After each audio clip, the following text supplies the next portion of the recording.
Welcome, everyone. Hi. Thank you for joining us at this workshop at the 2026 MIT Sloan Sports Analytics Conference. My name is Rafa Salama, and I'm a first-year MBA student. It's a pleasure to introduce the presentation, State Change Champion, Chessboxing Breathwork for Focus, Resilience, and Performance. Please join me in welcoming our speaker, Matt Thomas, founder of Brawl for a Cause, Fight and Flow, and a chess boxing world champion to the stage.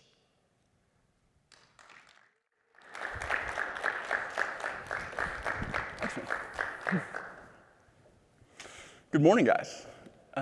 Thank you for waking up early and starting your day with me. I want to share my intention for this presentation before getting started. We walk around with a biological and neurological tool belt that gets severely underused.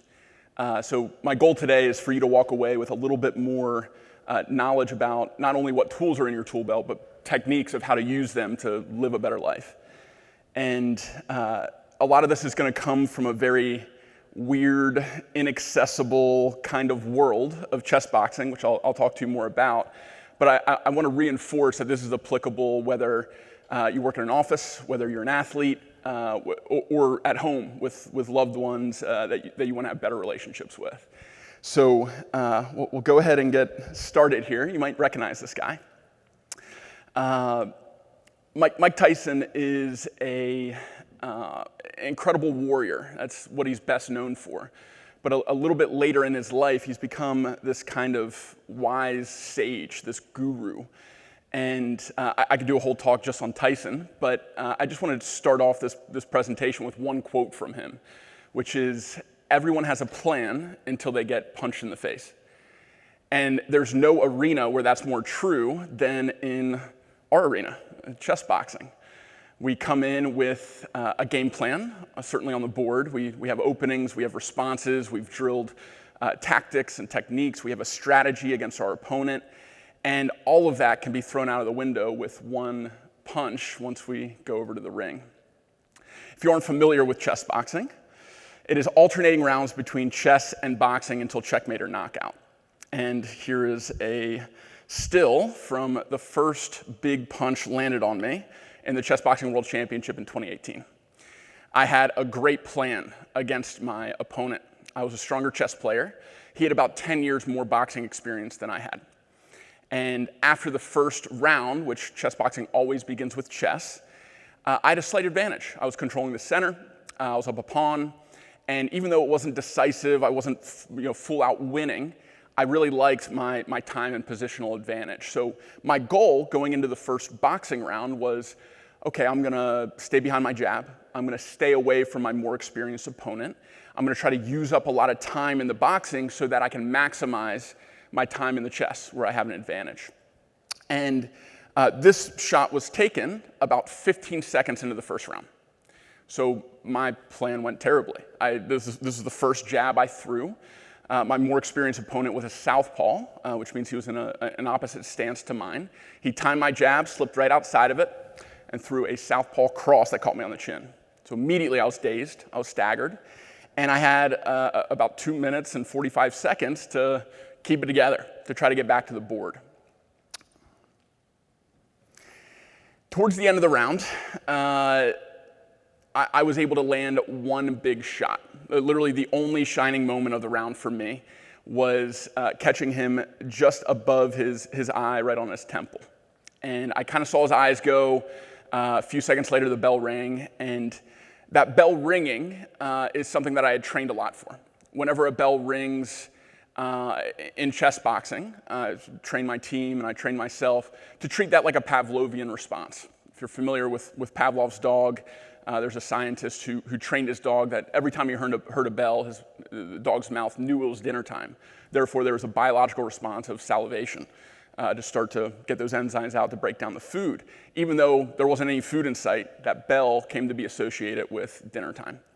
In the same way in chess boxing, we use the bell as a Pavlovian response depending on whatever round is coming up next.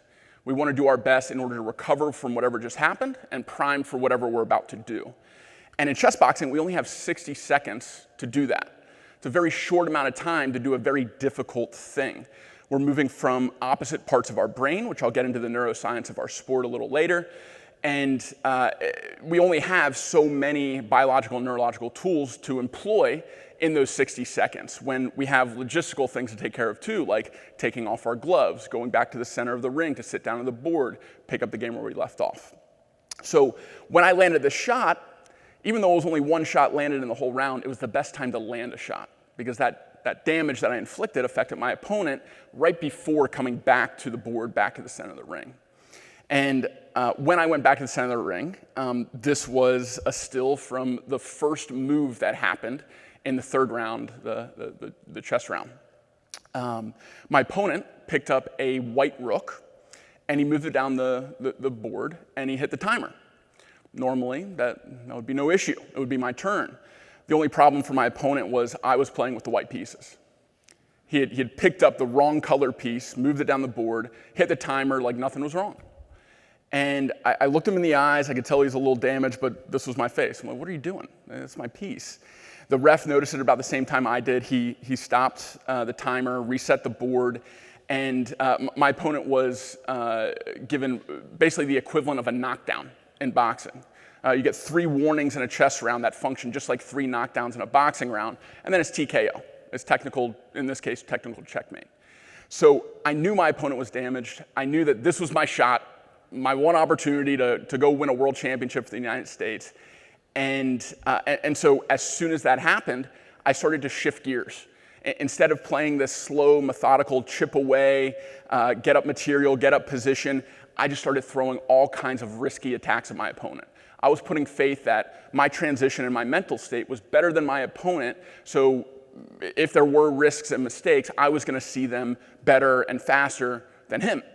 And that bet paid off. About 30 seconds before the end of the round, I found my opponent in a checkmate pattern that ended up ending the game before I had to go back and face him again in the boxing ring.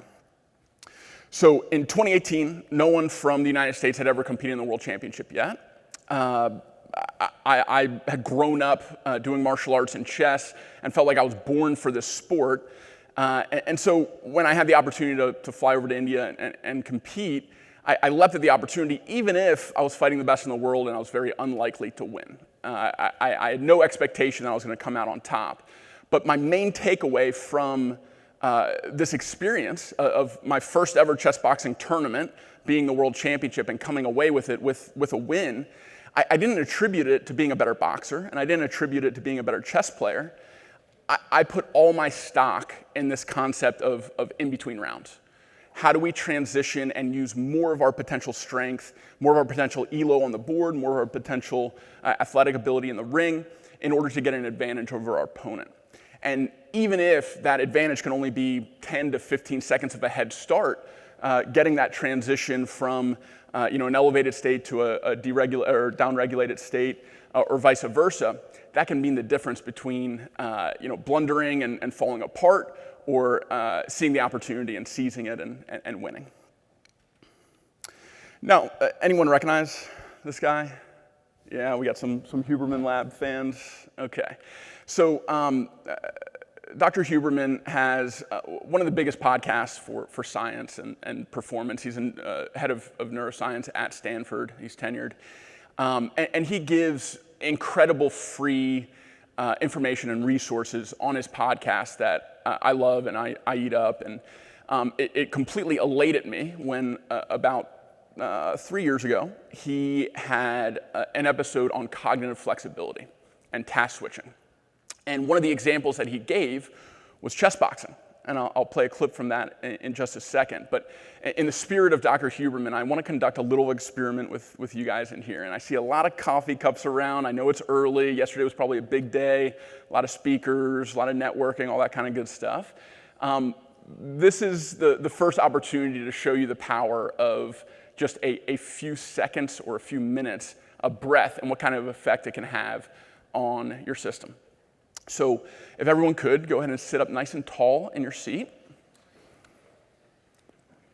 I want you to just scan your body. So you can start from the top of your head, and just like scanning a piece of paper, imagine this laser going down to your tailbone, down to your feet on the floor, and then all the way back up. And just search your body for anything that maybe feels off or maybe feels good. And maybe give yourself an energy score out of 10. Just kind of assess where you are at a baseline before we do anything today. If your eyes are closed, you can reopen them. Just kind of keep that in the back of your head. And everyone go ahead and raise your hand. And at the same time, I want you to take a big inhale and start holding your breath. Keep holding your breath. If you stop holding your breath, put your hand down, okay? So if you're still holding your breath, keep your hand up. If you've ever played a chess game, I want you to keep your hand up. So if you haven't played chess, go ahead and put your hand down, even if you're still holding your breath, okay? We lost a few people. Still holding your breath, still holding your hand up. If you've ever been punched in the face, keep your hand up. If you've never been punched in the face, put your hand down. Okay, we have a few left. Nice. Now, if you've ever had both happen in the same day or within the same hour, keep your hand up. Okay.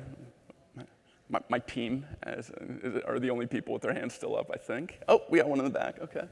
Nice. Okay, and you guys can keep holding your breath and keep your hands up, and we'll see who's the last standing. Okay. For everyone else, everyone on that last kind of rung, is anyone wearing a wearable with a heart rate monitor? Okay, we got Rafa. Okay, so I'm going to have three of you just kind of give me some check-ins for heart rate throughout this workshop, okay? So where are you right now, Rafa? 64, okay. And right here in the middle, it looks like we're pulling it up. 56. And what's your name? Leo. Leo's at 56. And ma'am in the back? I'm at 72. 72? And what's your name? Kirsten. Kirsten's at 72. Okay. So we have Rafa, Leo, and Kirsten, and a good baseline starting point. Okay? So what we were doing there is we were multitasking. Okay? You had an objective, which is hold your breath as long as you can. And you had to pull away from your objective in order to go to my questions. You had to assess memory, which is, okay, have I played a chess game? Have I been punched in the face? Have both happened on the same day? And I'm giving you commands in between of keeping your hand up, putting your hand down, so you're having to process information. All these things happen subconsciously and naturally, normally. But if we're conscious about these things, we can do them more efficiently and effectively. If we start to break them down and add conscious recovery to whatever we just did, or conscious priming for whatever we're about to do, we can affect performance. We can enhance it. So we had a little technical difficulty this morning. Let's see how this goes.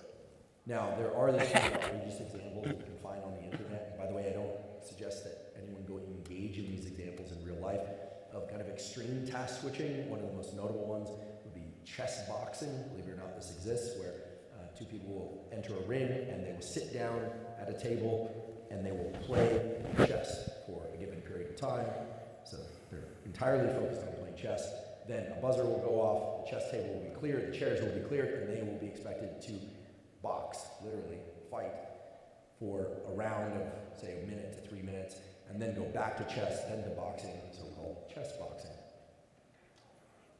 The only thing I disagree with what he said is I don't recommend anyone should do this. I recommend everyone should try out a version of chess boxing. I'm a little biased there, so if you have a lot of self-preservation in you and want to preserve your brain, okay, abstain from the contact version. But later today, I'll be with members of Team USA in the chess room, and we'll be doing a non-contact version of chess boxing. That's super fun. And if you want to train cognitive flexibility, adaptability, resilience, this is a really good opportunity to do it. And we'll do some contextual exercises that will prepare you better for that workshop today.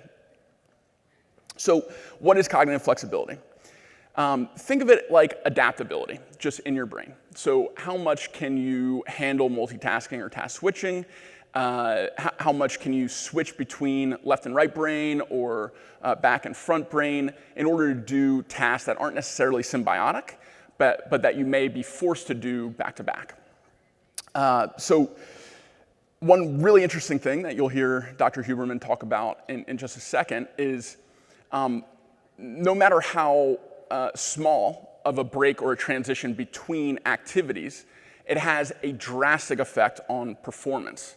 So if you are one of those people that has a fully booked calendar every day of the week, start to finish, and you pride yourself on not wasting any downtime in between one Zoom to the next or one task to the next, that efficiency may be a little bit of a Trojan horse, where you may be thinking you're maximizing your time and thus your performance, but going from one thing to the next without some sort of transition or ritualistic approach to recovering from whatever you just did and preparing for whatever you're about to do is affecting your performance in varying degrees. And you could get just super resilient and used to going from one thing back to back to back. But if you introduced even a 5 to 15 second breath, refocus, few words said to yourself, it's amazing how much this type of thing can change. And I've seen it in my client work, I've seen it with my team members, and it's something that I want to at least plant the seed for you guys today. In chess boxing, we're doing this task switching in a very extreme way. So when we box, we are in just about as much of a fight or flight state as humans can get into, aside from war. So not only do we have the danger of being hit or mortality, people have died in our sport, we also have the fear of judgment. We aren't fighting in an empty, dark room. We have people, usually people that we love and respect and care about their opinions of us, watching us and seeing if we're going to get knocked out cold or if we're going to have our hand raised at the end of the competition. And when people talk about their biggest fears in the world, the number one fear is public speaking. It's not something that there's physical violence threatened. It's actually validation and judgment and this kind of collective experience that we're all having together, wanting to fare well in that collective experience. So when you couple these two things together, we're forced into this very caveman survival instinct kind of state. The part of our brain that lights up is the amygdala, which we'll talk more about in just a second. And that controls fight or flight response. If we don't respond well to that, then there can be a freeze response. And it's a very present tense state of the brain. We're only worried about what's happening right now in the moment so that we can survive it and live to eat another meal or fight another day. So in that state, this is a very compromised position to play chess in. In chess, you want to be able to calculate, analyze, tap into your memory bank and assess the position from the hundreds or thousands of times you've seen a position like that before. You want to use your pattern recognition and memory in order to formulate a plan and think moves ahead. All these things are things that the amygdala sucks at. And the part of the brain that you want to use in that moment is the opposite side of your brain in the frontal lobe. It's your prefrontal cortex. That's what's great at executive function, thinking steps ahead. And we'll let Dr. Huberman say a little bit more about that neuroscience here. The second point is that we know that if you want to switch from one task to another task, that you are making it more difficult to drop into full task engagement, or rather engagement with task B, following task A, if you try and go immediately from task A to task B, that even the introduction, I find this so cool, even the introduction of an arbitrary but very short transition period of say 15 seconds, where you know that you're introducing 15 seconds of transition and you designate it as transition, will allow you to engage in a more efficient and more complete level of task execution on task B if you introduce even a brief transition period.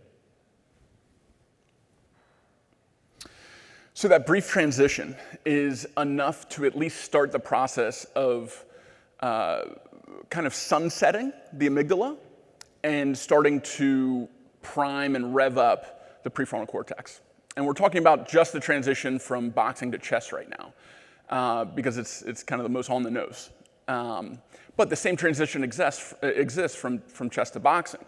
You don't necessarily want to go into a boxing round in this cool, calm, collected, analyzing, super in your head, talking to yourself kind of state. If you go into the beginning of the boxing round in that kind of state, it's a really good way to get knocked out because your system is very chill. It's not in that elevated state ready to take a hit. It's not looking for potential threats and opportunities to capitalize on. So in order to transition from sitting down for 3 minutes for a chess round, having 1 minute to put on gloves and upregulate, you want to try to induce a fight or flight state before you're forced into one, before your opponent lands a punch, and now your body's like, oh man, I'm in danger, I need to start getting ready. You want to pretend you're in danger as soon as that bell rings after the chess round. So what we're going to practice now is an upregulation. So we're imagining that we just finished a chess round. Maybe it's the first round, so we've had even a longer amount of time since our heart rate was up while we were warming up for the fight. And we're going to upregulate to get activated and present and ready to perform. So a little bit of history on not just this technique, but all the techniques we'll cover today will be presented by this guy. Does anyone recognize him? I actually haven't seen him do very many public interviews, but some of you may recognize his name. It's James Nestor. Yeah. So he wrote a book called Breath. This has become a kind of a mass market Bible for an introduction into breath. If any of you are looking to get deeper into a breathwork practice for yourself, this is a really good place to start. He was on every bestseller list. He did a lot of research on ancient civilizations that used breath in various ways, and he's going to give a little bit of context for us on not only why this works today, but why humans have been doing work like this for generations. So around 2,500 years ago, ancient Hindus were doing this, and they believed that if you breathed in a certain way, then you could get more prana, more life force into your body. So they developed all of these crazy ways to breathe that we still do today in some classes. The ancient Chinese at the same time, their practice of Qigong can be translated to breath work. That's what it means, or energy work. And so these Qigong exercises were built on taking all the energy that's outside of us, deep within us, right? And concentrating it and using that energy to better our health. So these things have been around for thousands and thousands of years, and probably well before that, but that's the first written document, right, that established how to breathe in certain ways to have certain benefits. Yeah, then it seems like it should be something that should be taught in our schools then. That it should be just as basic as learning to spell or to read. It's like, because that's like your lungs reading the universe. It's like your body reading the universe moment to moment. Yeah, there's a lot of things that should be taught in our schools, right? Anyone get jump scared by Theo Vaughn? No one expecting to see him. Okay, so let's talk about this spectrum here.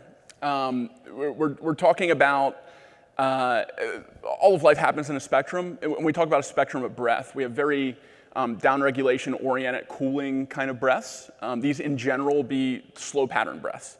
And on the other side of the spectrum, we have breaths that heat up your body and your brain. These are upregulation breaths, usually fast pattern breaths.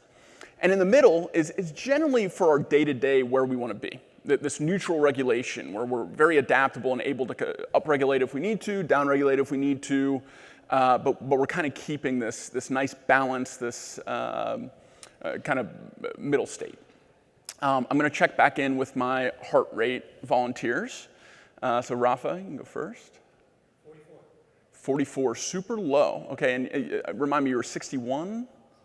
61 for the first one. Okay, so just to use Rafa as an example, when we did that breath hold asking questions, that was a 20 beats per minute change in what has returned to a relatively resting heart rate. Okay, Leo? Stayed at 56. Stayed at 56. Interesting. So you were very comfortable under pressure when we were doing the breath and the questions because you stayed somewhat stable around. You didn't upregulate to have to answer the questions and multitask. So 56, good. Okay, and Kirsten? 63. So down about 10 beats per minute, right? Awesome. Okay, so similar to Rafa on that one. So what we're going to do now is I'm going to ask everyone to stand up. I made sure that this was conference attire friendly, so don't worry, you aren't going to be moving around a whole lot. But I do want everyone standing up. And enough room to just spread your legs a little bit and come into about a half squat. okay? So you don't have to sit in a deep squat. I just want you to squat enough so that your quads and your glutes are activated, okay? What this is doing is it's starting to activate big muscle groups in your body, which is making your heart rate start to rise, okay? So even just by like standing right here, we're gonna start to elevate our system a little bit. And we're gonna start to stack or layer things on top of just sitting in this stance in order to do that more efficiently and effectively. Okay, if you need to rest your legs, go ahead and stand up, it's okay. But if you want to feel the most effect of this, you can sink a little bit deeper into that stance. In martial arts like a Kung Fu or a Tai Chi, this is called horse stance. It's really close to horse stance. They'll have monks sit in this for hours. And it's more of a mental practice than a physical practice. Your legs are the strongest muscle groups in your body, these glutes and quads. They can hold you up for a long time, so trust your body, push yourself a little bit if you want to this morning. The next thing we're gonna do is we're gonna bring our hands together right in the center. This is not gonna be a namaste, end of a yoga practice kind of hand fold. I want you to bring your elbows out so that your forearms are parallel with the ground, and you're gonna actively press into your palms. This is going to activate your I see a little shaking, that's good, all right. We're going to be activating our pecs, our shoulders, and our lats with this, maybe our triceps and our forearms too. Okay, so now we have almost full body activation with our major muscle groups. And the last thing we're going to add to this is a rapid pattern breath. So in just a second, we're going to take a full breath in, full breath out, and then fill up to about halfway. At that halfway limit, we're going to use our abdominals to forcibly push the air out, about 20% of your lung capacity. Throwing a lot of information at you while you're sitting in a half squat. Another elevation technique here. But it's gonna look just like this. I'll ask you to join me in just a second. Halfway, and then push.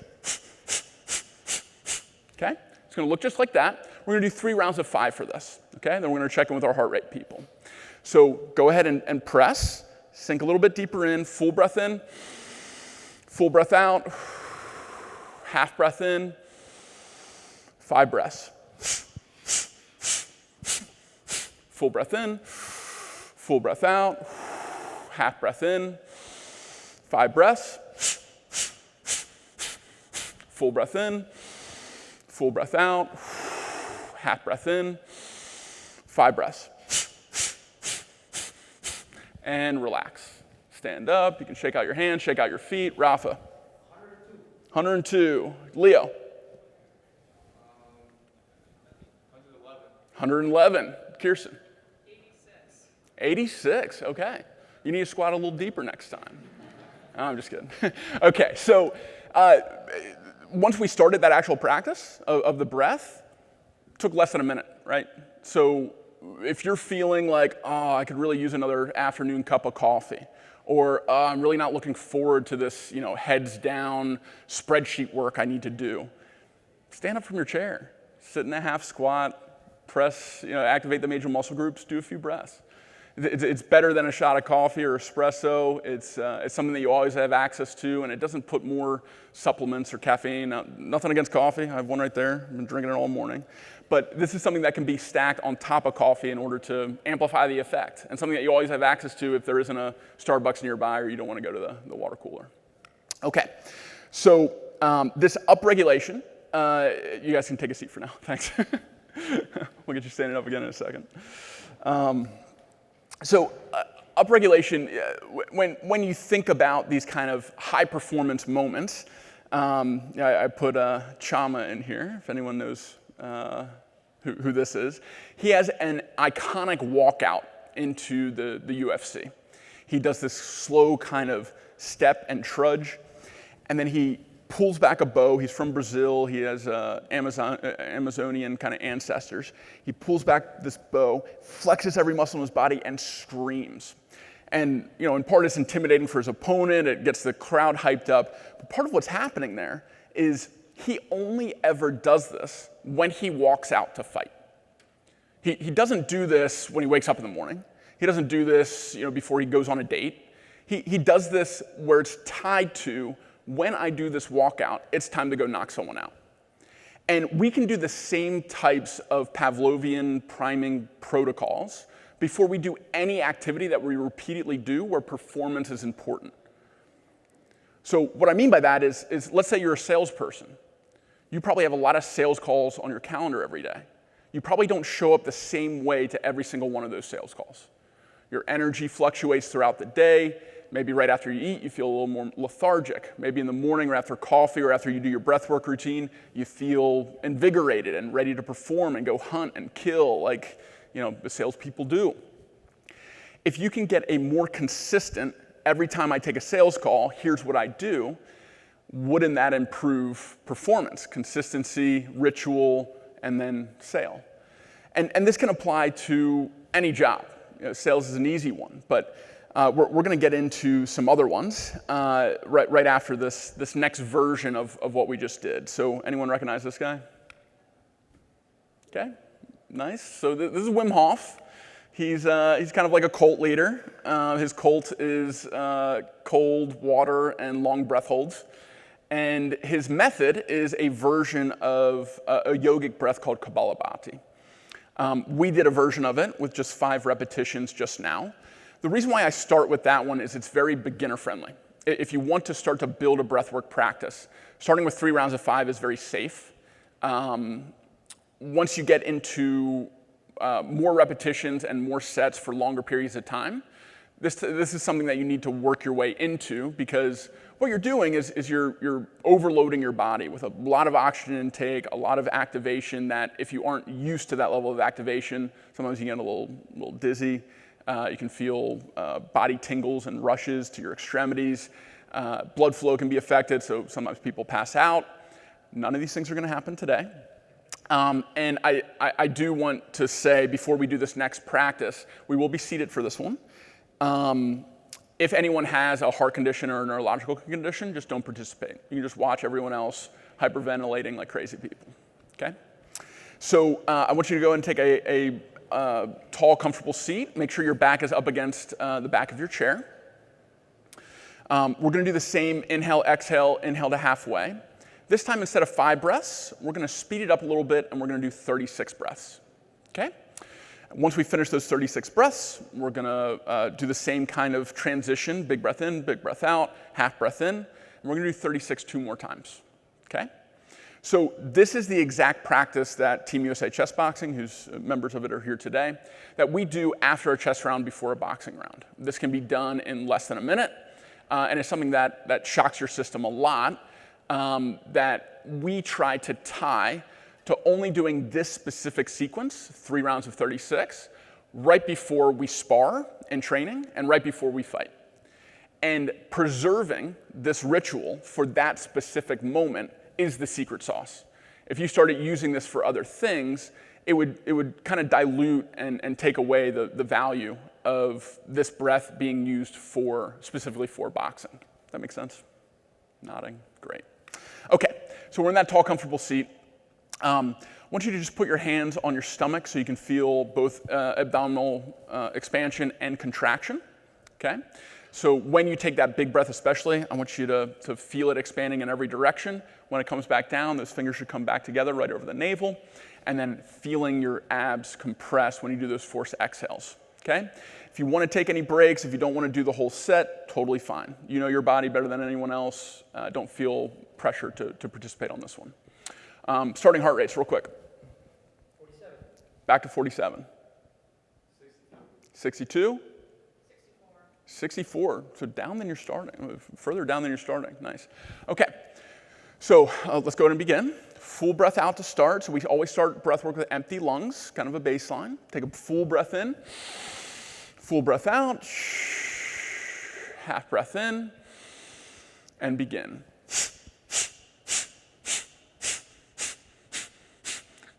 We're at 10, 11, 12, 13, 14, 15, 16, 17, 18, 19, 20, almost there. 3, 4, 5, 6, 7, 8, 9, 30. 1, 2, 3, 4, 5, 6. Full breath in, full breath out. Now this time I want audible breaths, be a little crazy. Okay, no judgment here. Half breath in, begin.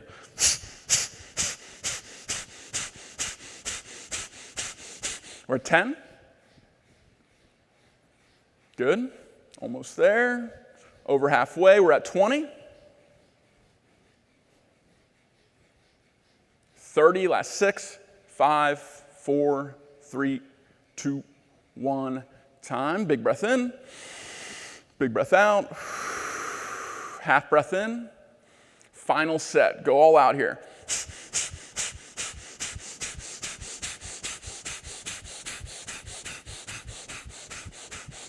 Over halfway. Good, almost there. Last 10 seconds. And 5, 4, 3, 2, 1, and time. Good job. Okay, didn't want to bring this up first, so you're fixated on reading. We'll get our heart rate readings first, and if you want to retain this, here are generally the instructions for that. I'll also share this afterwards. Don't feel like you have to take the notes. But Rafa, where are you at? 90. Okay, about a 50 up. 88. And 80. Okay, so not up as high.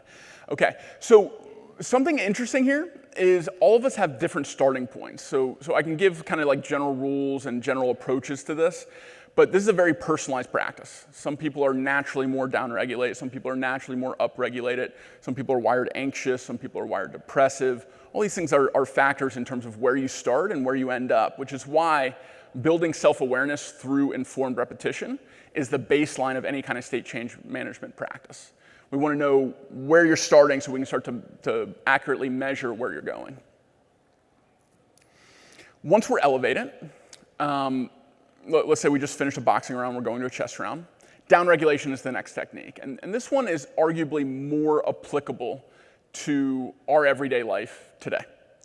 We especially when it comes to modern technology and modern kind of like work days, we're usually in a keyed up kind of state. You know, we want to perform in our job. If we don't perform well in our job, there's potential judgment, there's potential repercussions.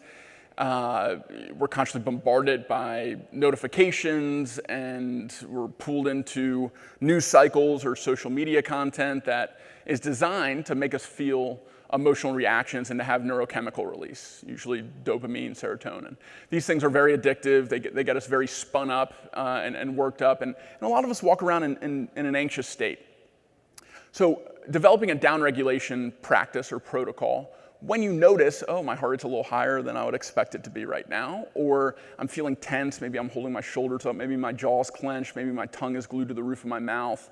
All these things are indicators that we're in kind of a stress state.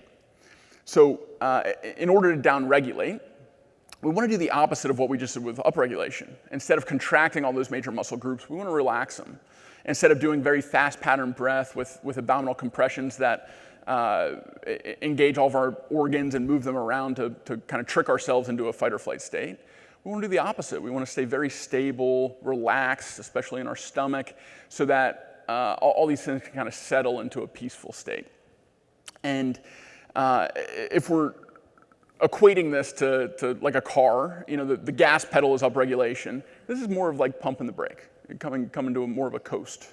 So we're going to do a version of downregulation that the elite special forces use when they're in stressful situations, maybe on a mission, but they still have to make real-time decisions. They don't want to be making those decisions with their amygdala in this elevated state, just like we don't want to be playing chess in that state. They want to be able to downregulate and make an informed decision using all of their training and being able to think steps ahead. So this style in special forces is called box breathing. It comes from a yogic breath called samavriti. And it's equal counts: inhale, hold, exhale, and hold with empty lungs. So we're just going to do a 4-count version of this. We're going to do this 3 times so that you can get a taste of how this downregulation works. So tall, comfortable seat once again. Back is up against the back of the chair. This one is, there's less or no risk associated with this one, so I hope everyone will participate. We'll take first the baseline breath, so starting at empty, we'll take a full breath in, full breath out. Starting at empty lungs, we'll start for a 4-count inhale. So go ahead and begin. Inhale for 4, 3, 2, 1. Hold 4, 3, 2, 1. Exhale 4, 3, 2, 1. Hold 4, 3, 2, 1. Next one, inhale, 2, 3, 4. Hold 4, 3, 2, 1. Exhale, 4, 3, 2, 1. Hold empty, 2, 3, 4. Inhale, 1, 2, 3, 4. Hold, 1, 2, 3, 4. Exhale, 1, 2, 3, 4. Hold empty, 2, 3, 4. Relax your whole body. You can keep your eyes closed if they're closed. Do that body scan again. We just came from an elevated state, doing first the standing and then the rapid pattern breath. You've been taking in information. You have a whole day of the conference ahead of you. All of that dissolves right now. So a slow pattern breath. You're scanning your body. You're noticing how different you feel after that upregulation. Eyes can open. Let's get a heart rate reading.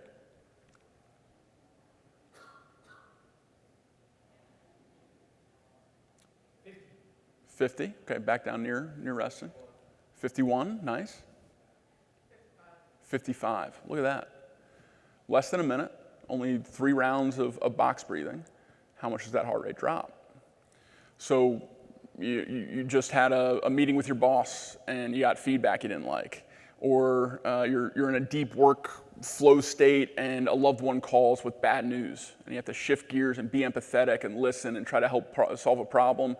And then you have to hang up the phone and get back to work. These types of things where there's unexpected stressors that bombard you.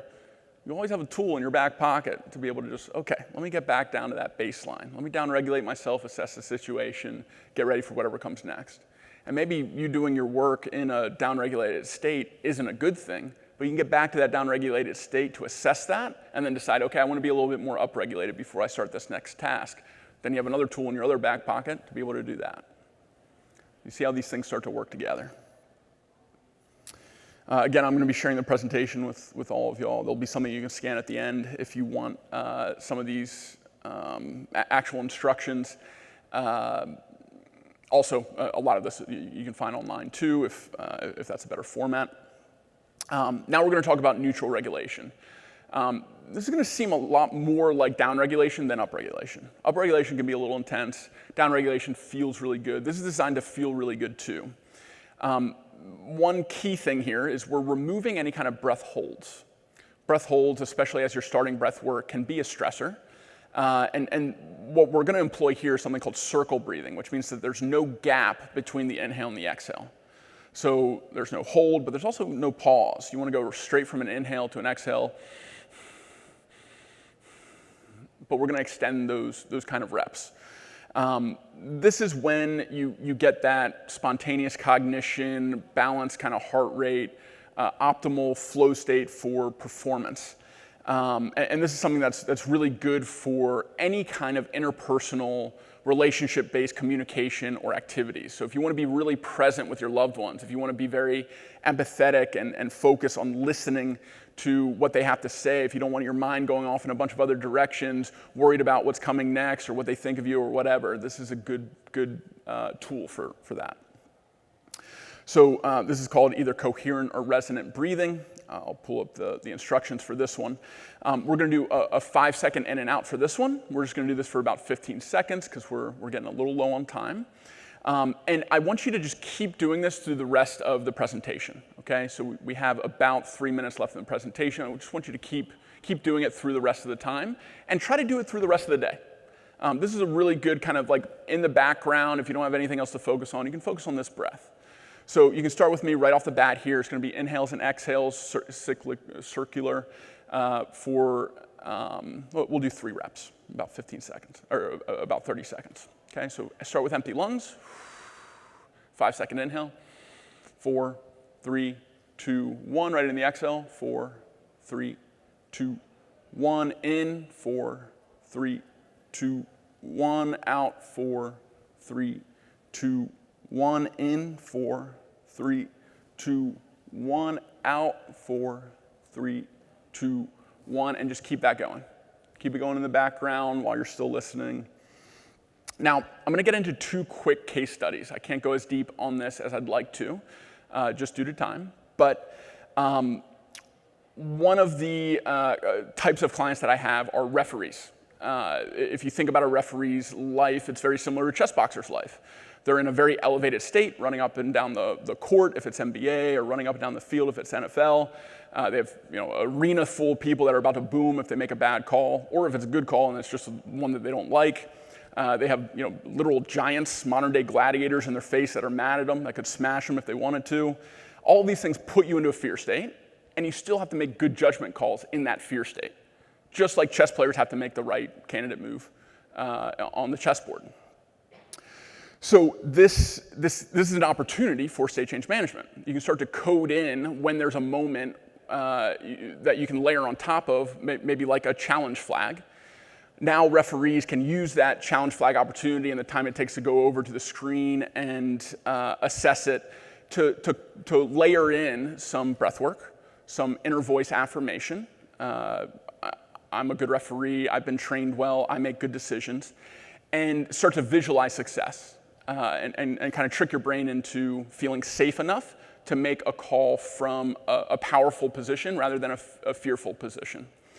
All of these things can be applied to everyday life. It doesn't have to be this elite top, less than 1% of people in their field, whether an elite athlete or a professional referee.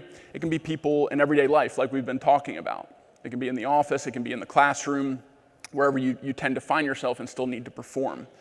So I did work for an AI company called V7 Labs. And they had me work with each individual team, whether it was sales, support, marketing, or product, to develop priming procedures for their most done activities. And what we found through doing that practice is there's a general rule that tends to work, let's say 80% of the time, and there's an exception. And those exceptions come in through individualized kind of personal experience and personal history. So, salespeople may upregulate before a sales call, but if they're already overkeyed and overcaffeinated, they actually don't need upregulation before that sales call. They need to come down a little bit and maybe do coherent breathing to kind of resettle. So being able to have kind of a general approach that works most of the time and then be able to assess when there's exceptions and applying another tool comes from that self-awareness. And that's where personalized priming comes in. So I encourage all of you to do some more research on these tools. If I can be a resource, please reach out. There'll be something at the end here where I can help you start to develop personalized priming protocols for activities that you do every day. Here's some kind of insight questions you can ask yourself in terms of, developing self-awareness, being able to assess yourself, and then being able to activate into where you want to be. And with the final few seconds here, feel free to scan that. That's all my contact information, my socials. Happy to send you the presentation. I can also send you a book called Chessboxing Basics that kind of covers the sport if you're interested in that. With that, I'd love to bring the Team USA guys up on stage real quick. So here we have James Canty, won a heavyweight gold medal. His opponent later today is going to be FIDE Master William Grafe in the chessboxing demonstration. And then two Masters gold medal winners, Barack and Nick, are all going to be in the chess room throughout the day today. So if you want to practice state change management through the lens of chessboxing, we're going to have a neuronet measuring your brainwaves and a heart rate monitor measuring your heart rate, get your heart rate up a little bit, and then have you sit down, play some chess, or do some puzzles. So we're going to measure how, as your heart rate declines, what happens to your brainwaves. And if you want to be a part of that experiment, it's the first time that we're gathering data on downregulation in a chessboxing context. So you can be a part of that first kind of experiment. And then the final event of the whole conference before the send-off panel is going to be a chessboxing demonstration with 3 competitions. So all these guys are going to be competing against each other in a non-contact version of chessboxing called Chessboxing Fit. They're still going to be playing high-level chess games just with some stressors, some fitness kind of curveballs that we're going to be throwing at them. So if you want to see them in action and have a little fun with us, come at 2 o'clock to the chess room. It's going to open out to the whole adjacent presentation hall. There's going to be a big room everyone can fit. And a quick announcement for Team USA Chessboxing: if you do want to try out for the team, our tryouts start next month. So just like these guys who have earned a spot on the team, if you or someone you know is an athletic, nerdy person that wants to learn our weird hybrid sport, we'd love to have you. And I see people coming in for the next presentation, so we'll call it there. Thanks for being present and doing some state change management with us.